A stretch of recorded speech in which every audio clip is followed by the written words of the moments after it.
You are listening to Dove Valley Deep Divers with Erick Trickel and Lance Sanderson. Ball comes out of the hands of Newton. It's on the ground, picked up by T.J. Ward at the 4-yard line. Vaughn Miller did it again. On Overtime Media.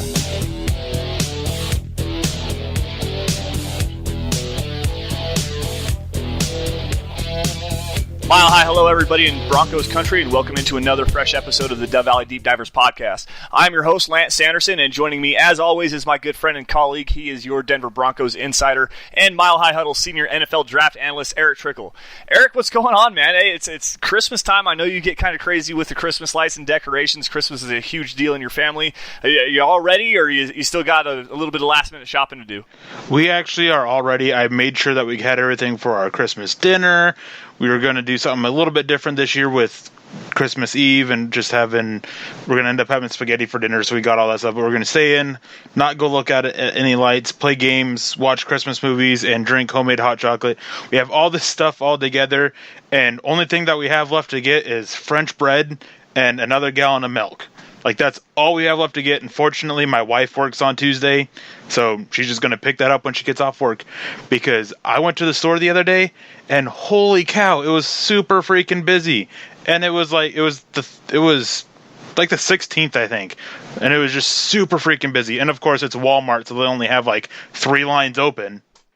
No, that's absolutely right, man. Walmart kind of sucks to go shopping in. It's always a zoo in there, and they've got the self-checkout lanes in the one that we have here, and there's a line all the way around the corner pretty much to get through it, and you never know what kind of crazy character you're going to run into in Walmart. I mean, people of Walmart on Facebook is a thing, and you just never kind of know what kind of craziness you're going to run into. But I mean, I'm not anywhere close to ready. In fact, so this last weekend I went down and went on a hunting trip, went to meet to hang out with my folks and everything like that, and I got back, and my wonderful girlfriend decided to take it upon herself, and she got into my house and strung about 500 Christmas lights and wreaths and decorated she burglared my house and decorated up.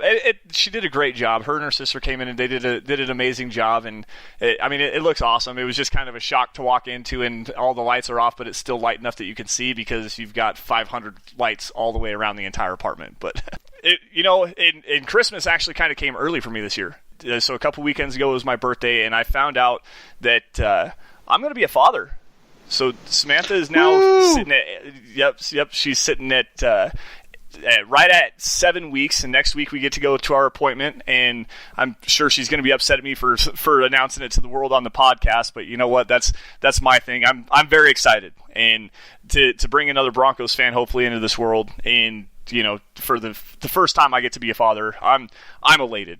But anyways, guys, this week on Dove Valley Deep Divers, we're kind of take a look forward to the future a little bit. The Broncos just got eliminated from the postseason by losing to the Chiefs 23-3 last week, and that there's 18 or 19 free agents that the Broncos have to make a decision on this year. We're going to take a look at 8 guys. We'll do 4 in the first half and 4 in the second half. Just guys that, popular names that there's some questions on whether the Broncos need to retain them or not. And then shortly after that, we'll take a quick look at the Detroit Lions, guys. So here we go. This is the Overtime Podcast Network. Now, with the Denver Broncos going into the 2020 free agency period, they're going to have a lot of money. We're sitting right at about $70 million. It could push up to like $85 million. We've discussed this a couple weeks ago on the Dove Valley Deep Divers podcast. But that with some big names, some aging veterans, some leaders on this team, it's kind of hard to take a look and just realize the roster turnover and this young team as it is, the young playmakers that they have on the offense, and the defense is about to get really hit with guys that are going to be kind of warranting some pretty big term money. I mean, with obviously Justin Simmons, we're going to talk about him here in just a little bit, but the defensive line, just as far as the turnover, you've got 3 guys, and the first guy I really want to kind of get your opinion on here, Erick, is one Derek Wolfe. Now, with Derek Wolfe, he's been playing probably the best season that he has had in his entire career up to this point, and unfortunately, he did go down with that dislocated elbow in Week 13 against the Chargers. But 23 solo tackles, 7 sacks up to that point in this season, and he did say earlier in the year that he was really kind of meant to play in this Vic Fangio scheme, and he came out and actually proved it. Now, with the injury history and the age concerns, Derek Wolfe is 30 years old this year, and with the neck injuries of the past and now this dislocated elbow, seeing him kind of going out and getting a big kind of long-term contract with big money guaranteed on the front side of it, probably not going to happen. And he wants to stay in Denver. Now, Eric, with Derek Wolfe, what do you think are the chances that the Broncos are going to retain him this year? I think he's a free agent that they really want to bring back, but the cost has to be right. With his injury history, even if he didn't get hurt this year, it was already still pretty severe that teams were going to be very cautious of.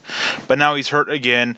Another pretty bad injury that's got to be watched out. And at his age, he's 30 years old, so that's a whole nother aspect that they've got to watch out for. So it's just got to match up with the value of it. His play was tremendous, and he was looking at a really good deal.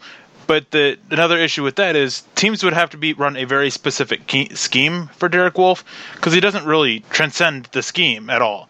He's been good in previous schemes the Broncos have had, but they've all had some similarities to this one, with him playing in the same position, attacking the same way, and things like that. But this scheme has really brought out his potential, especially as a pass rusher, using a lot of stunts, twists, whatever you want to call them, to get the defensive lineman open and getting all the pressure. So just so many variables about it. And I think that with this injury, I think his value overall just kind of not necessarily plummeted, but took a big hit. And I would probably be saying that he'd probably be good at a deal about $8 million on an average per year basis on probably a 2 or 3 year deal. So somewhere between $16 to $24 million total, depending on the length. And it just comes down to great year he was having, but another year cut short with a pretty bad injury.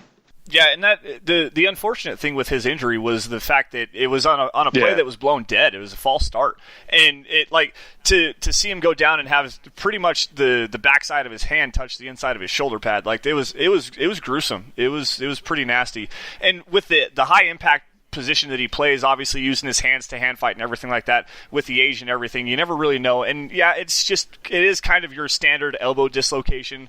I don't really know the whole ins and outs as far as any major structural damage as far as the ligaments go, but from what he said, it was just your basic elbow dislocation, and he should be good 6-8 weeks and be ready to go. Obviously for the rest of the year he's going to be out, but now moving into the 31-year-old season, and yes, he is having a really good year, but you never really can trust if he's going to be on the field for the entirety of a 16-game season, and especially over the last couple of years he hasn't been able to show that kind of ability. So with Derek Wolfe, I think you're a little bit high with the $8-9 million. I think that probably $5-6 million. Maybe see if he's going to take a hometown discount again like he did a couple of years ago when he signed this contract that he's currently on. And he wants to stay in Denver. He's a leader in the locker room, and he loves the city, he loves the team, he loves the organization, and maybe you can coax him into taking that hometown discount again. But moving forward, another guy on the defensive line that the Broncos have to make a decision on is one Shelby Harris. And this is a player here coming into this season with Vic Fangio's scheme, and they've really kind of misutilized him as a nose tackle inside, and really he's not picked up the running game that we kind of thought that he was going to. And he has had flashes, especially over the last couple of weeks as a pass rusher. I think he had 2 or 3 sacks against the Minnesota Vikings a couple weeks ago. But with Shelby Harris and the interior pass rush that he does actually possess, this guy could be looking at double-digit millions, $10, $12, $13 million a season as an interior pass rusher. And yeah, the Broncos do have a lot of money to spend in free agency this year, but as far as a every down defensive lineman, he does struggle against the run. He has had some flashes, but he does struggle against the run for the majority of the time. With $10, $12, $13 million a season going to Shelby Harris, I think that's a bad move for the Broncos. I mean, even as a long-term developmental piece, he's been working with Bill Kolar for a couple of years now. There's something about it that makes me scream, if the Broncos want to look in a direction to fortify the interior of their defensive line, they could do much better by going and getting Chris Jones out of Kansas City. What do you think, Eric? I definitely agree, and it's not just Chris Jones. I mean, another player I'd be keeping an eye on is Calais Campbell out of Jacksonville. They're looking at possibly having new coaches and a new person in the front office after they fired Tom Coughlin, and they're in serious cap hell, really. There's no other way to put it. They have less than $1 million of cap space for next year if the salary cap is at that max projected $200 million. And typically it doesn't always come in at that max, so they'll probably be over it. And cutting Calais Campbell, it's an easy way for them to free up $15.5 million. And this is a team that they're looking at cutting Nick Foles and moving on there. Well, that's even more dead money they have to get away. I think that's like another $12 or $13 million of dead money that they now have to get cleared up and do that. So it's not just Campbell. I mean, Marcel Darius, he's another one. But Calais Campbell, he's the one I'm watching. He's the one I'm keeping an eye on. He's from Denver. A couple years ago, Denver had all intentions of bringing him in, and they almost did, but he decided to go to Jacksonville for reasons unbeknownst to me, instead of returning home to Denver. And I think that if he would fit tremendously in the scheme. And my biggest thing for him over Chris Jones is he's a little bit older, which I know most people will balk at that. But you have Draymond Jones. Having Chris Jones for a long-term deal, because he's probably going to get a 5 or 6 year deal. If Draymond Jones starts to develop, then you're kind of stuck. What do? Do you pay Draymond Jones? Do you start over? You have Calais Campbell. You have him for 2 or 3 years because he's 33 years old, I think. So how long are you going to have him for? And then you can also have Draymond Jones and get him out on the field and get him growing and then not have to worry about paying him. But anyways, with Shelby Harris, I'm all for letting him walk. Don't get me wrong, I think he's been a very good defensive lineman, especially with batting down passes at the line of scrimmage. I think he's great at doing that. I think in other aspects of his game, he's been very inconsistent. As a pass rusher, which was supposed to be his thing, he has been very inconsistent. He has 25 pressures on the season. That's it. 25 total pressures. Yes, 6 of them are sacks, but they came in 2 games, pretty much. He had that 3-sack performance against the Minnesota Vikings and a 2-sack performance against the Chiefs this last week. There's 5 of his 6 sacks. So that's hard to do, hard to handle. And then add in the fact that Derek Wolfe has 22 pressures this season. Yeah, 22 pressures in only, 12 games? In 12 games. I mean, granted, their snap counts. Shelby Harris has had 272 pass rushing snap counts. Derek Wolfe has had 271. So he was seeing a little bit more, and it took those 2 games. But it didn't help also with that fact is that Shelby Harris was very limited against the Buffalo Bills because he got banged up in that game. So that's a big issue there is he's supposed to be this pass rushing defensive lineman, but he's not executing. I mean, Derek Wolfe has got a good amount of pressures because of the scheme. Shelby Harris is supposed to be more of a pass rusher. Just wasn't the case. Even though he has more pass rushers, he isn't that dominant interior defensive lineman that you want. When you're looking at other defensive linemen, guys that we've talked about, Chris Jones, he's only played 11 games. He has 49 pressures, 13 hits, 7 sacks. Holy cow. Calais Campbell, I think at one point this year, was just behind Von Miller in pressures. Had 1 less. Calais Campbell has 63 pressures this year. Von Miller has 67. So this last game really changed things because I think it was going into this last game. That is huge. So you have these guys on this defensive line that I'm like Shelby Harris. Well, he does do this one thing very well. I'm just not sure he's worth the money he's going to be getting. That's my biggest thing. And I know that there's position value, scheme versatility, and all this stuff like that, but it just comes down to is to justify paying a player $10+ million on an average per year basis, they have to be worth that much. Like you can't be just, oh hey, they have this versatility, we're going to pay them extra. It all comes down to play. And Shelby Harris, good as he is, I think he would be much better as a depth rotational piece than a starter. It's just not $10 million. I would much rather use that money and then plus an additional $5-6 million, however much, to go get Campbell, or another $20 million total to go get Chris Jones. Just because these are guys that have proven to be true interior disruptors that Shelby Harris just hasn't been. And then you factor in Shelby Harris's age. He's not some young spring chicken like a lot of people think he is just because he's so young in his career and he has such a slow start to it. So that's a whole other factor that you have to factor into it. So for me, I'm just letting him go. Just the value that he wants isn't the value that he's worth, in my opinion. No, you know what? I absolutely agree with that. And see, the thing with Shelby Harris is he is so limited. And yes, as far as a pass rusher goes, he's a very good pass rusher. He gets his hands on a lot of balls at the line of scrimmage, but he's really kind of limited. And they tried to use the position versatility with him and get him kind of inside rushing against the centers and guards and stuff, hoping that he could create that interior pass rush. But he's so much more better suited as a 5 tech, getting between tackle and guard and rushing the passer from that aspect, because he doesn't hold well up enough in the running game. And that's just a plain and simple truth. Like, he's a great one-gap penetrator as a 5 technique, but he's really nothing more than that.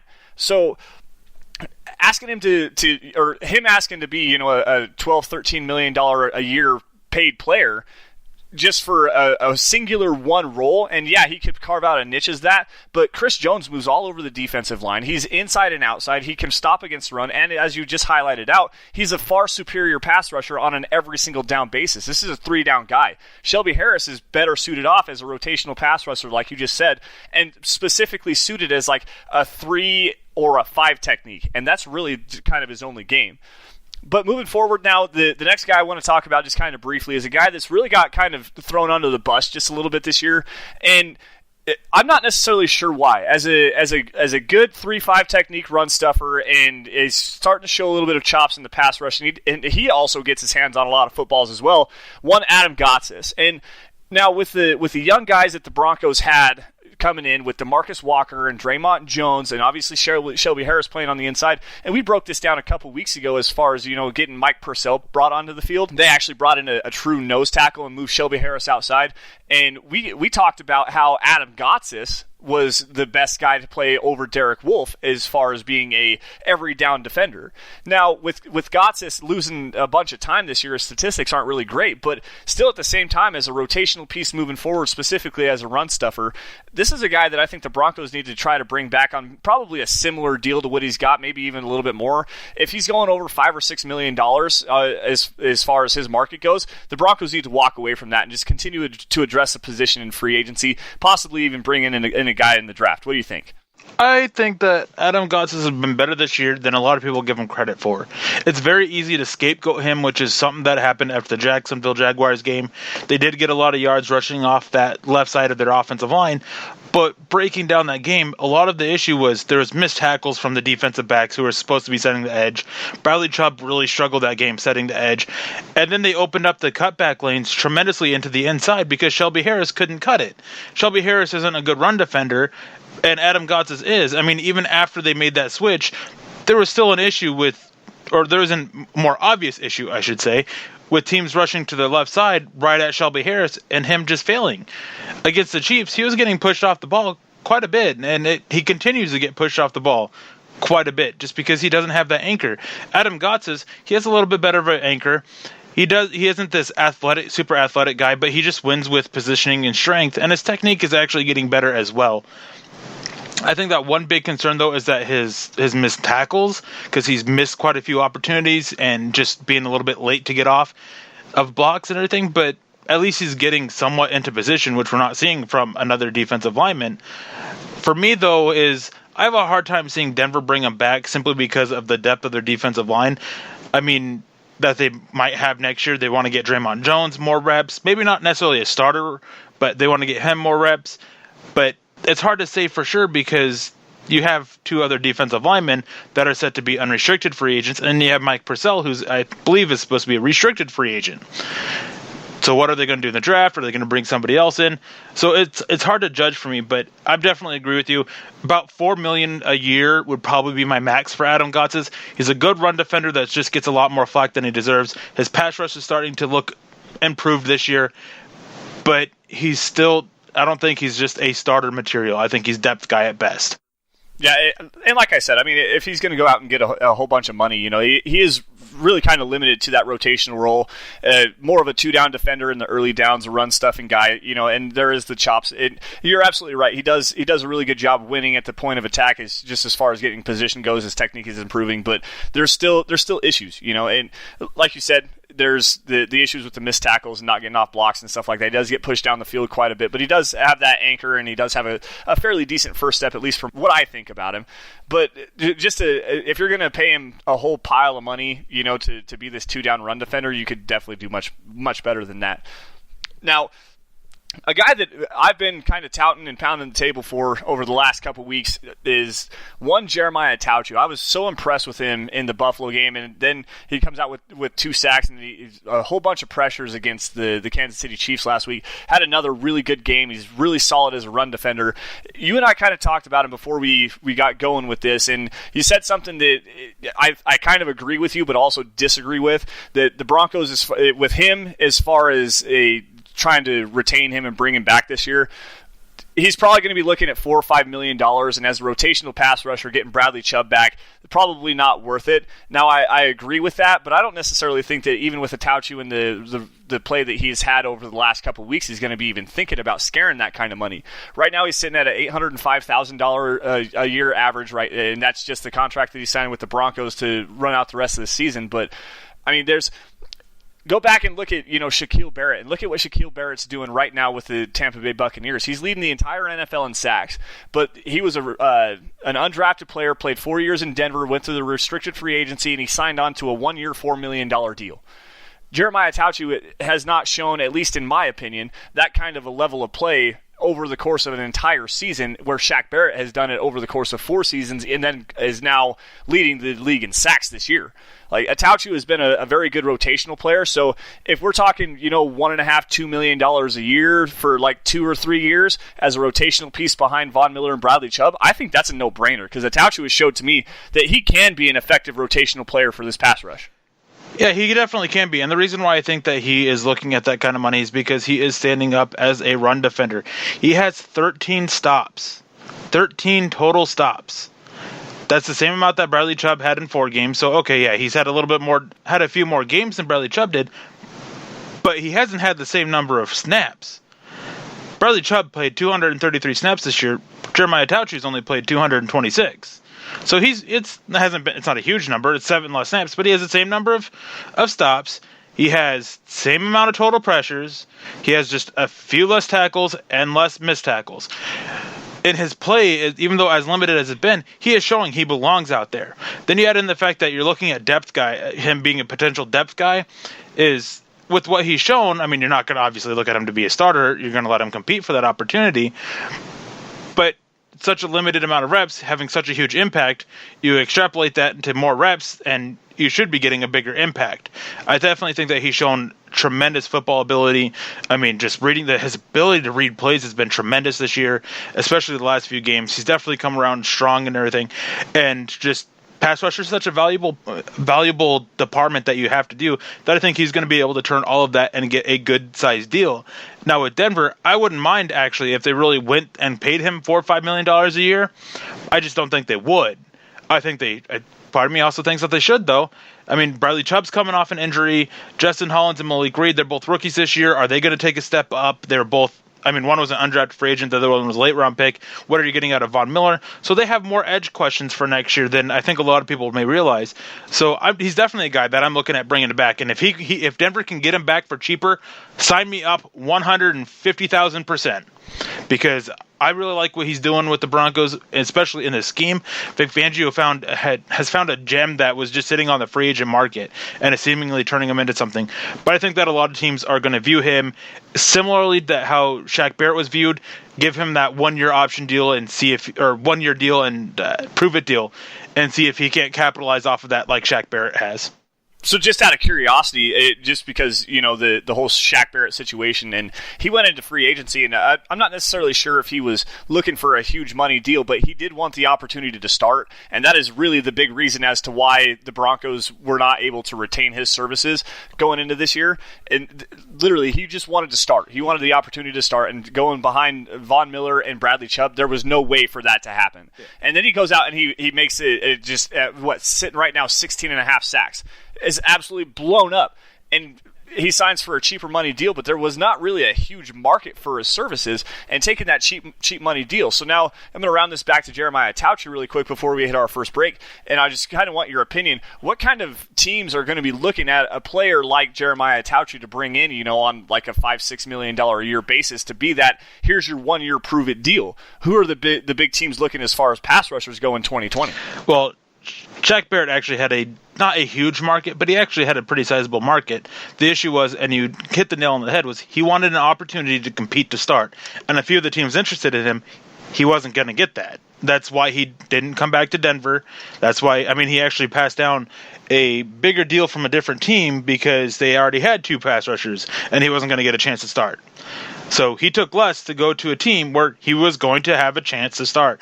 And that's a huge thing for me. And I think that Attaochu is going to, again, be viewed similarly like that. And I think that this year there's going to be a lot more teams that are looking for that, looking around and at some of the edge play around the NFL.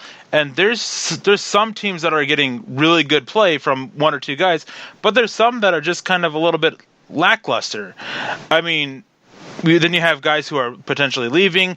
Indianapolis, they have Banago, but outside of him, Justin Houston, he's older, so who knows what they're going to get out of him. Philadelphia, they can be looking at some edge guys.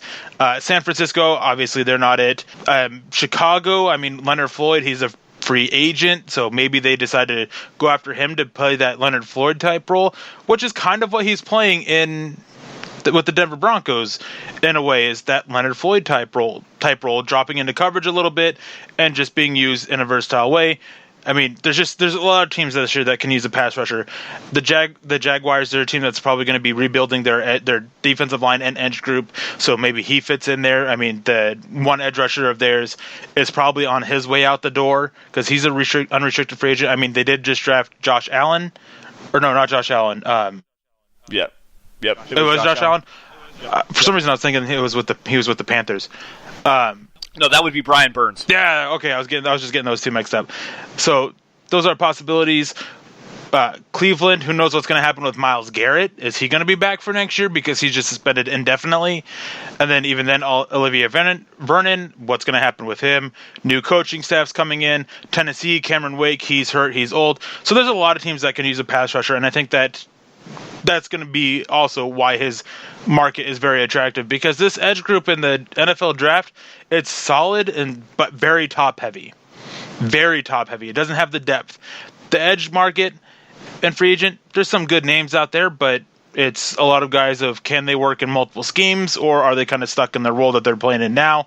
So there's just a lot of questions like that. So I think that he can have a decent market for being what he has shown so far.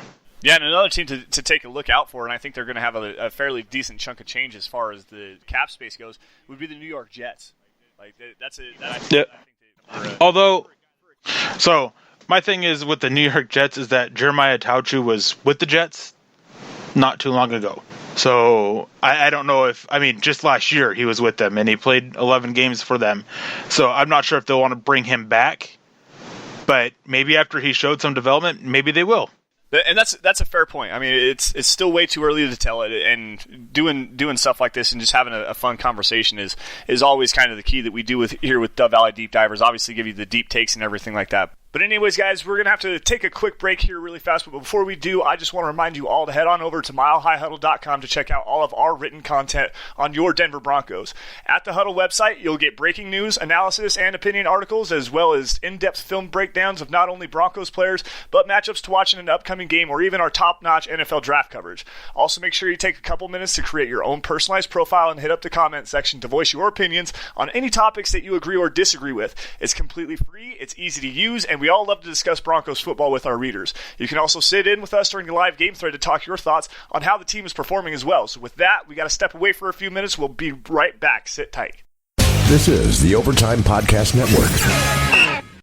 All right, guys, welcome back to the Dove Valley Deep Divers podcast. We just got done breaking down the defensive line and some players that the Broncos need to be thinking about bringing back as far as, just the big decisions that the Broncos have as far as free agency goes, and the players along the defensive line that, there's some pretty difficult decisions to make there. And now we're going to move out through, it's really kind of the defensive front that the Broncos, we're talking about today with the Broncos.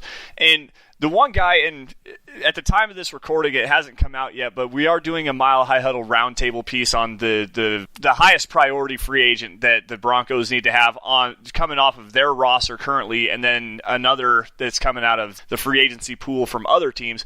And we spoke kind of at length to it about it, and everyone was kind of in agreement that the one guy that the Broncos desperately need to bring back to continue the continuity. He's a big leader in the locker room, big leader off the field, is the Walter Payton Man of the Year Award recipient from the Denver Broncos. He's up as a finalist for the entire NFL.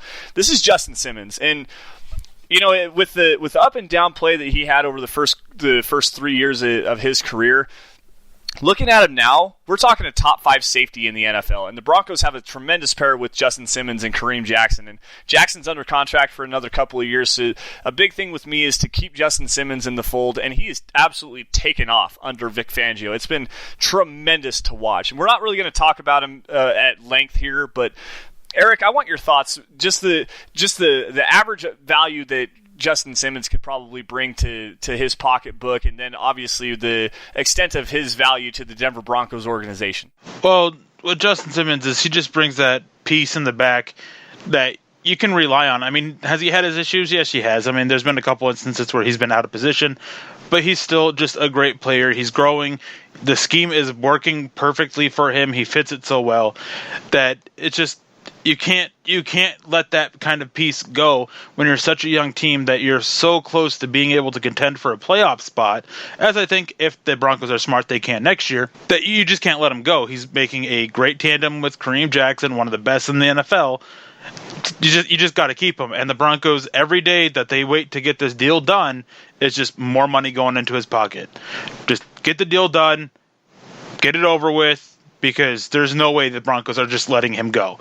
If push comes to shove, he is getting hit with that franchise tag. Now, with Simmons, and as you said, with the potential of him being on the open market and his dollar values, the dollar signs increasing right in front of his eyes, have you heard anything from any of your sources about an ongoing discussion to get a long-term extension done prior to the end of the season? Is there any way that the Broncos could potentially, get a deal done similar to what they did with with Chris Harris Jr. a couple of years ago? And that actually happened on my birthday, December 12th, a few years ago when they signed Chris Harris Jr. Is there any way that we could see something like that happen with Justin Simmons over the next couple of weeks? It's definitely possible, but from what I've heard is that there's still some areas that the Broncos have to get basically agreed upon with Justin Simmons and his camp. And one thing that I've heard pretty consistently throughout is that Justin Simmons and his camp are more so waiting till after the season to really get the deal done, really just betting on himself. And that's been the case from the start of the season, even before the start of the season, is that they were betting on what he could do this season to go and earn him more money. And with 2 games left, there's still some things that he can do to potentially get a little bit more money. And I think that they're very likely are talking. I haven't heard for sure yet on that. If they are, I'm assuming they are, and just trying to work out those last few things, because I have heard that the Broncos, as much as even though they will if it comes to it, they don't want to use that franchise tag on him. Yeah, using the franchise tag, it's always nice to have that extended grace period where you can continue to work on a long-term deal. And typically with something like that, deadlines do spur actions. And you never know with John Elway. He has shown a penchant to do it before, obviously with Demaryius Thomas a few years ago, Von Miller as well, where franchise tag deadline comes on. Obviously, he slaps the franchise tag, and then it goes all the way through the summer, and then that July 15th deadline happens, and all of a sudden now here's a big deal. And with Justin Simmons, I don't necessarily want that to be the case. I don't want a holdout from him. He's such a great leader and a great character for this Broncos locker room. Signing him up and getting him as a long-term piece of this franchise moving forward as soon as possible, to me, is the biggest key for the Broncos in as far as free agency goes, and even over the course of the rest of the season. Like I desperately hope that they get something done within the next 2 weeks. But moving forward here, guys, a guy that we have talked about ad nauseum on the Dove Valley Deep Divers podcast, he's one of Broncos country's favorite players, and this, it pains me to say this, I don't think that he needs to be brought back. We've seen the struggles so many times with him, and just the lack of accountability on his end sometimes, where he passes the buck and he's blaming other people. There's been disagreements in the locker room with it, is Chris Harris Jr. And with Chris Harris Jr., yeah, he's still a very good cornerback. We broke him down a couple weeks ago, and he's still playing at a fairly decent level, but the scheme, for some reason, with him is just not working. He's so much better as far as a press man cornerback goes, and he still can mirror with guys, and he can still run with guys. But playing in a zone, it's like you never know what you're going to get with him.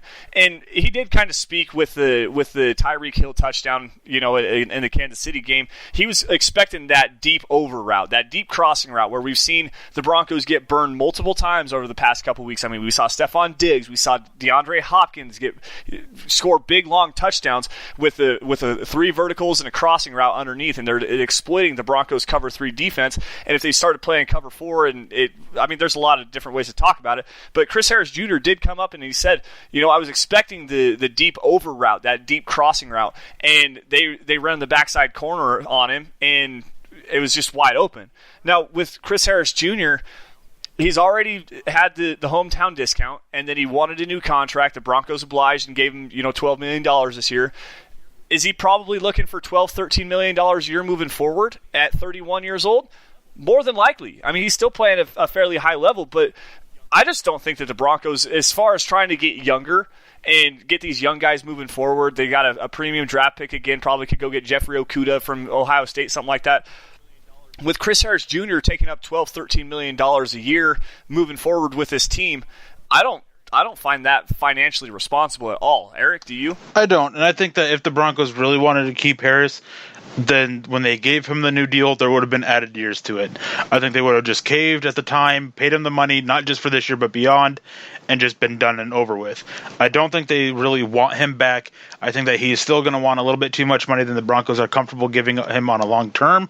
And I think that when he hits the market, the big things that he is going to push for it is the fact that he was forced to cover teams' number 1 receivers, and the fact that it was a new scheme, and just how little pass rush there was, and the issues with other people in the secondary that he was trying to do too much. I think that those are going to be some big things that he's going to be pushing to try to get more money, and I think that there's going to be a team that's going to sit there and buy it and give into it and bring him in, not to be a number 1 corner, but pay him big money to be a number 2 or number 3 corner, especially if they have a young guy as your number 1 corner that's still on a rookie deal, like the Saints, who they're looking for somebody opposite of, to be a for sure guy opposite Lattimore. I mean, Eli Apple, he's been playing well, but he's an unrestricted free agent. If they bring him back, then they have their guy in the slot. So there's definitely all these options that are out there for Chris Harris that fit with what he wants and can buy into what he's saying to try to get the money he's asking for. Yeah, and obviously with Chris Harris Jr., he wants to go win. He wants to go compete somewhere. And with the Saints, that'd actually be probably a perfect marriage, even without Eli Apple. Get him opposite of Marshawn Lattimore in the way that they've been playing. It would make that secondary amazing and fun to watch. Now, we're getting a little bit long, so we're going to kind of have to go a little rapid fire here, and we're going to switch the sides of the football here with Connor McGovern, the starting center for the Denver Broncos. He's an unrestricted free agent going into this year. And now, with McGovern, I always do take a lot of credence with position versatility, and the fact that he played right guard last year and played at a fairly decent level, and this year he transitioned to center and has been playing at a fairly decent level. There's been issues in pass protection and run blocking, and there's been times where he and Dalton Reisner have issues with communications where there's a pass pressure up the middle, and they just kind of turn and look at each other like, what are you doing? Like, whose responsibility is that? Now with McGovern, I don't necessarily see him being top dollar kind of a center. We watched Matt Paradis walk. He gained, $8-9 million to go to Carolina, and he's been absolutely atrocious. But just to kind of keep this solidarity and the continuity, with the offensive line, I think that the Broncos would be hard-pressed to let Connor McGovern walk this year. With Reisner, obviously, you're going to get a new right guard, and with Ronald Leary, hopefully not necessarily hopefully, but more than likely he's going to be released. The option is not going to be picked up, freeing up $8.5 million in cap space. Going to get a new right guard in there. Having a center that understands and knows the line calls, has some solidarity with Mike Munchak, solidarity with and continuity with his right guard, and obviously with his quarterback, and Drew Lock. The center is the quarterback of the offensive line. He diagnoses and calls the line adjustments and stuff like that. And to continue with his development there, if the Broncos can get him, on a cheaper, 2-year deal, $5-6 million a year, that's a signing that I would take wholeheartedly. You're talking about that little for Connor McGovern? Absolutely, I'm talking about that little for Connor McGovern. Okay, here's the thing. Here's the thing with Connor McGovern.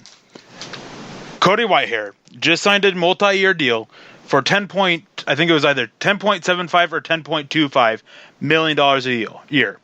I don't think Connor McGovern's great. I think he's been really rough this year. Started off strong, has really fallen off, especially with the miscommunication errors. But he is better than Cody Whitehair. He offers position versatility as Cody Whitehair does. And I think, at a minimum, he's going to want that same deal as Cody Whitehair. And if you get over $10 million for Connor McGovern, I am adamantly against it. I don't think his play is worth it.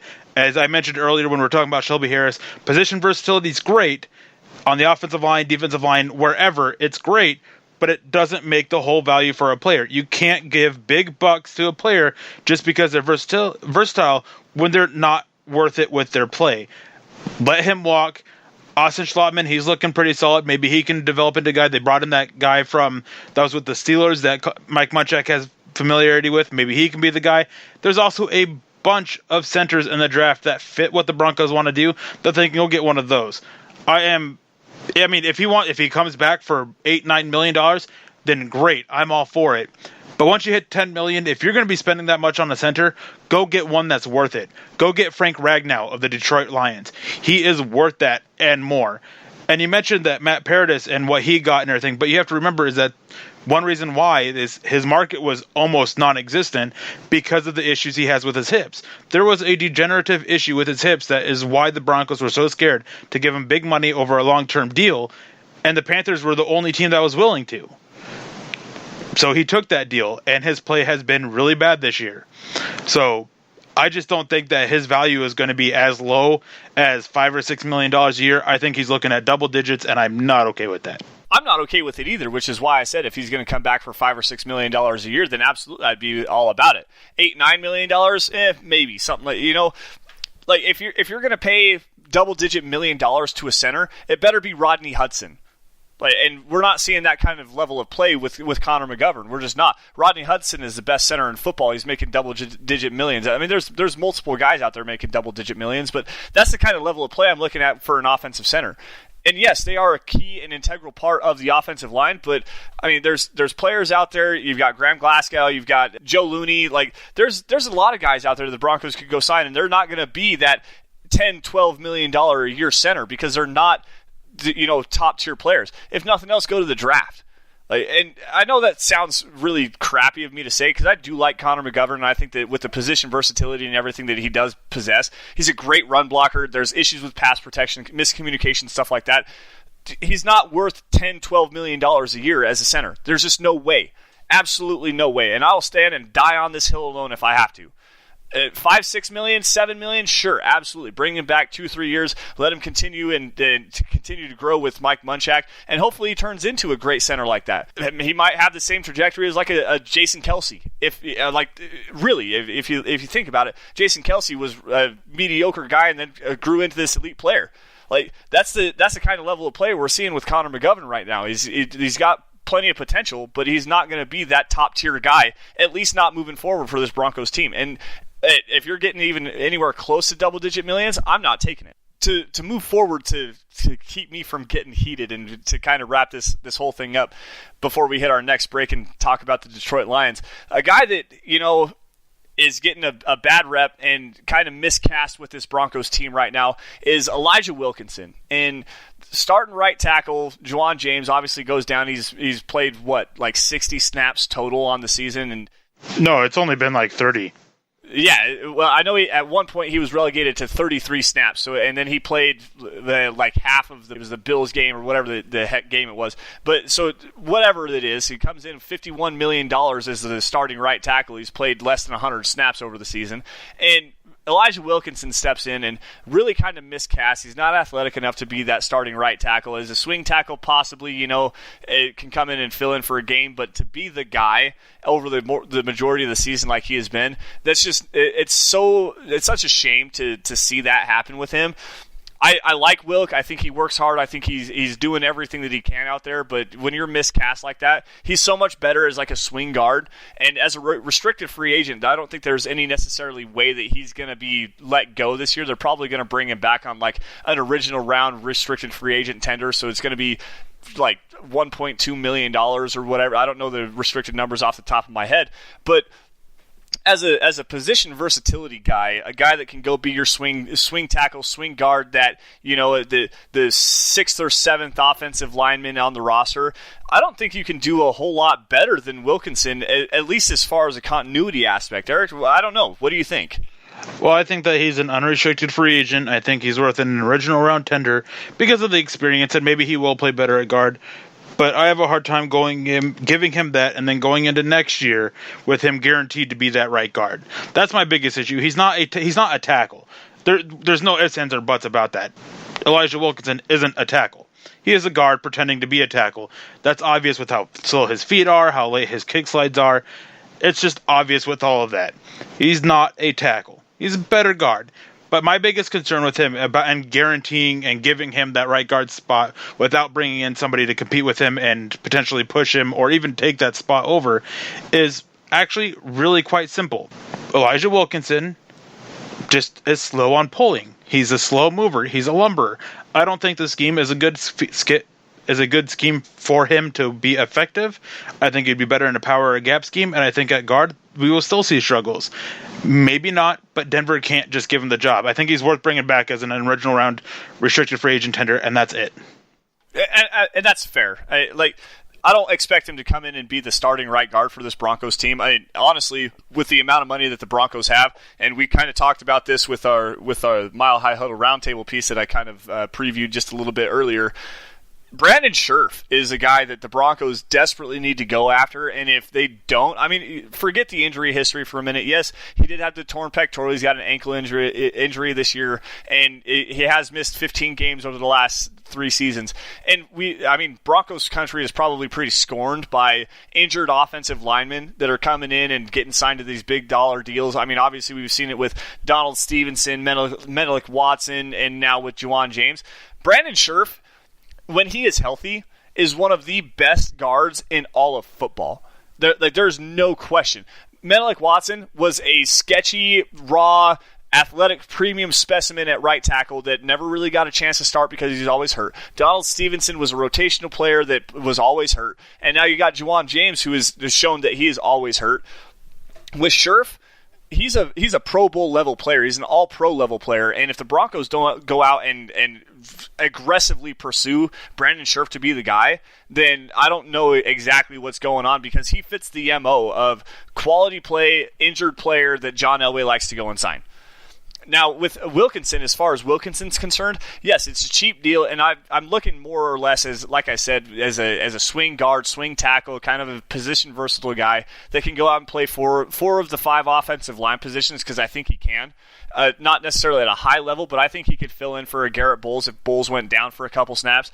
Wilkinson could go out and play left tackle and come back and hold down the fort more or less for just a little bit, but as far as a long-term piece of this franchise as a building block, he's not going to be the guy.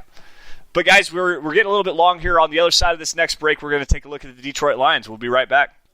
This is the Overtime Podcast Network.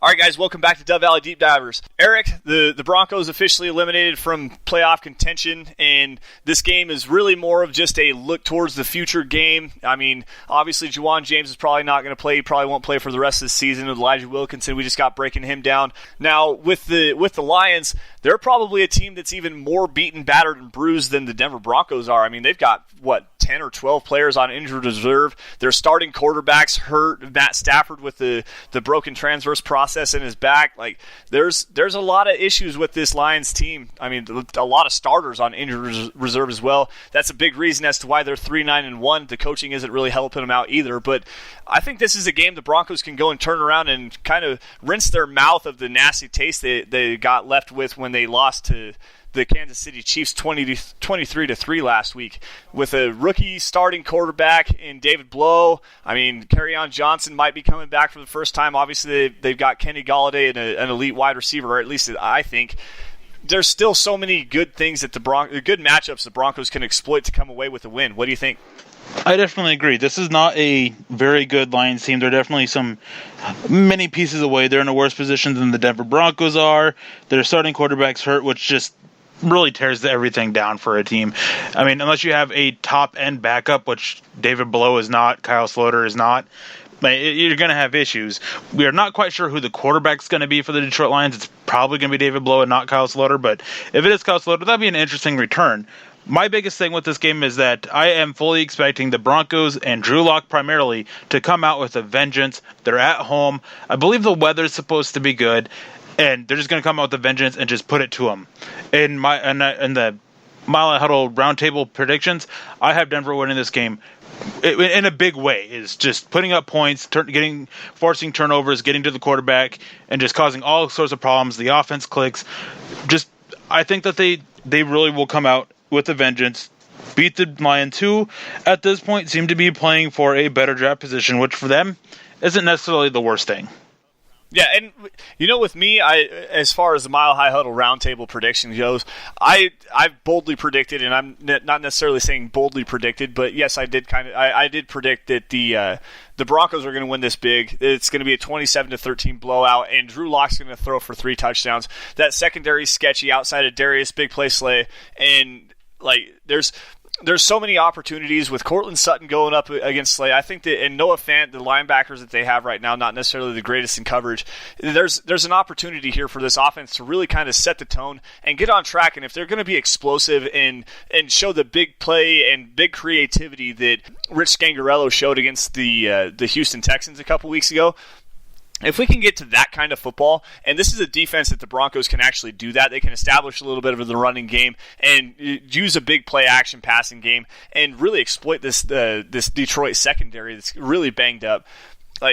Drew Lock throwing for 3 touchdowns. I won't say he's going to throw for 300 yards, but there's an opportunity here for this Broncos offense to really get back on track. And 27-13, that might be a stretch as far as the difference for the score goes. It could be a hell of a lot bigger than that as well. But anyways, guys, that's going to do it for us today. We're going to wrap it up here. Thank you all once again for joining us on the Dove Valley Deep Divers podcast. You guys can follow us both on Twitter by finding me at Sanderson MHH and for Eric at Erick Trickel. Also, be sure to follow at Mile High Huddle. Set up your notifications for instant updates on your Denver Broncos. Each and every story published on the Huddle website is posted immediately on our Twitter handle, so you guys have instant access right at your fingertips. You guys can also like Mile High Huddle's Facebook page as well. We love and appreciate all of your guys' support, and if it weren't for you all, we wouldn't be able to do what we do best, which is cover your Denver Broncos. So until next time, Broncos country, you guys stay safe, take care, and have a good one.